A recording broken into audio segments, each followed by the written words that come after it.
Hello guys, today I will be reading a short story, Green Leaves, written by Grace Ogot. So, first I will introduce the poet. Grace Ogot, his full name was Grace Emily Ogot. He was born in 15 May 1930 and died at the year 18 March 2015. Was a Kenyan author, nurse, journalist, politician and diplomat. Together with Charity Wakumia, she was the first Anglophone female Kenyan writer to be published.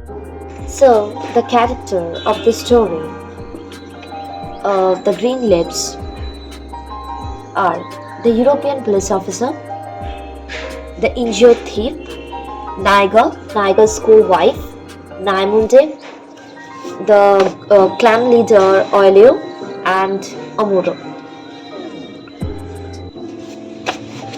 The European police officer comes to the village to find out who murdered the thief. His chief function is to reveal the differences in values between European and local justice system. By enforcing our Western legal system, the European police officer represents a colonial mindset that views African culture as backward and European culture as superior. His presence also disrupts the community when he demands that someone take responsibility for the death of the thief. The injured thief, the nameless thief who was first beaten and then buried under a pile of green leaves, is left for dead. Unfortunately for Niger, the thief has only been knocked unconscious and will end up murdering him. Niger, who was Niger? The husband of Naimunde. Niger decides to go back to rob the supposedly dead thief and ends up getting killed by him. He is already a successful and prosperous man in his clan and does not need the money that the thief who is covered in leaves has around his neck. Thus, his motivation for acquiring this unnecessary wealth needs to be contextualized within the history of colonialism. In other words, Niger's greed can be seen as an internalization of Western attitude that crave material wealth. In rejecting the traditional ways of the clan that have prevented him from taking the thief's money. Now, Niger set himself for his own murder. His greed result for his downfall and also contributes to animosity among the clan member after they discover Niger's body beneath the leaves.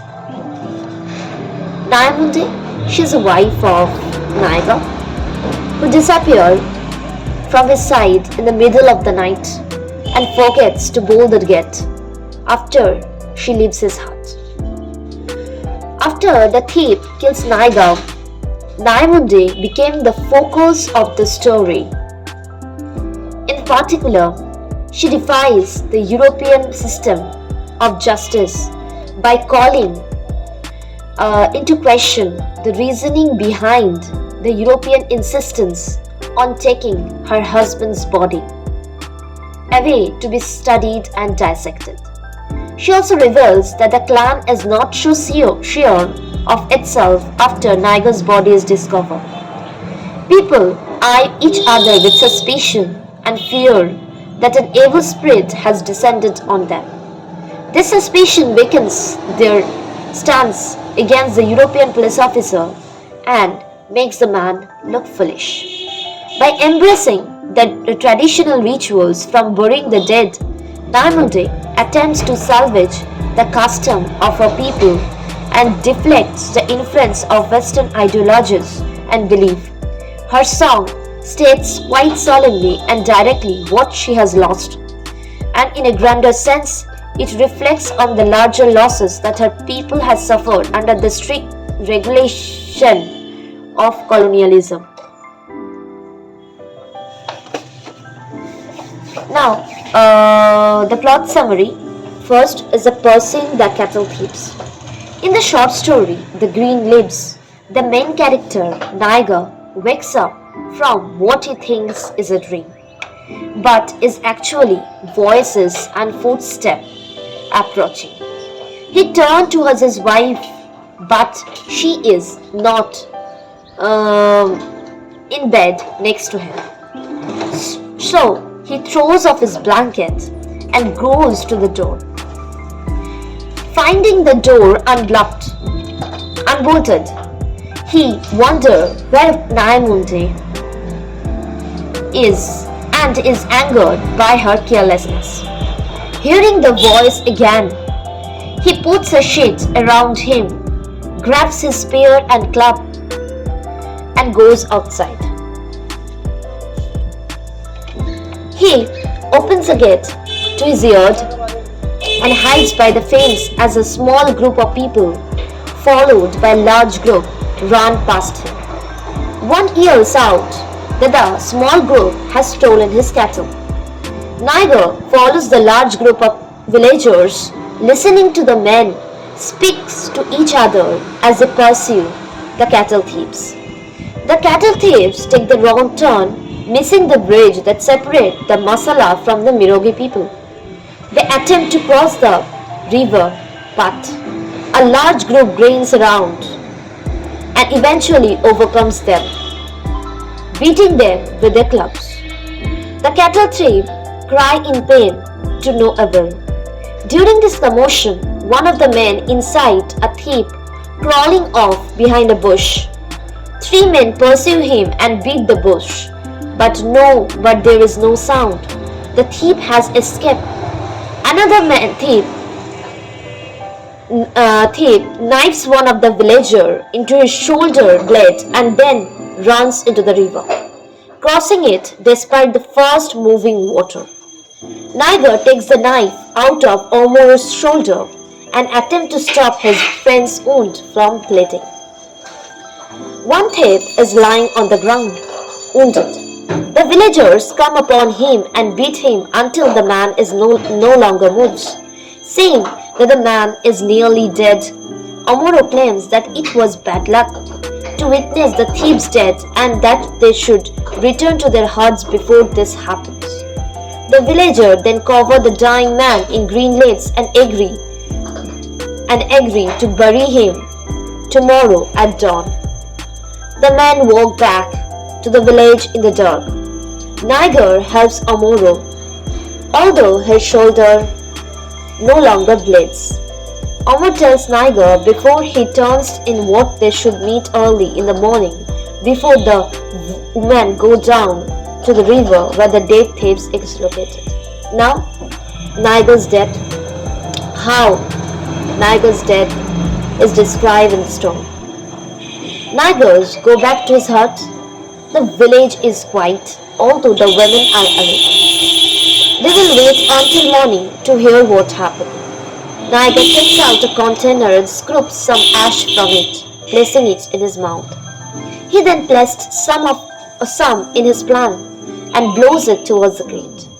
He is about to go to bed when he changes his mind. Then he gets up and leaves his hut, closing the door quietly behind him.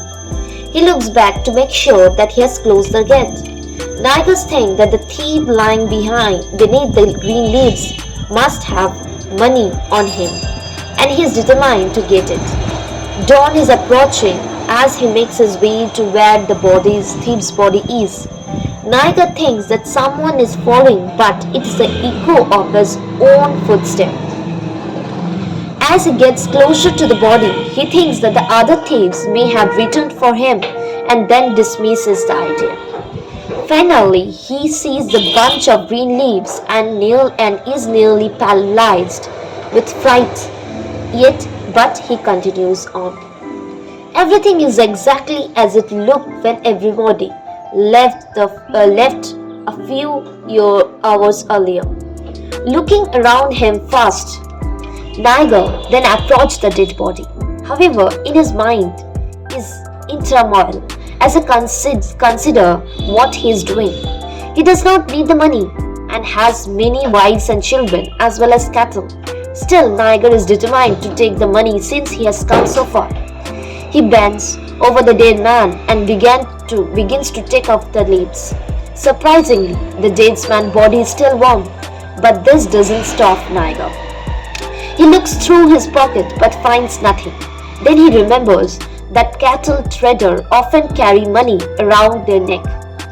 He finds a bag around the man's neck and he smiles.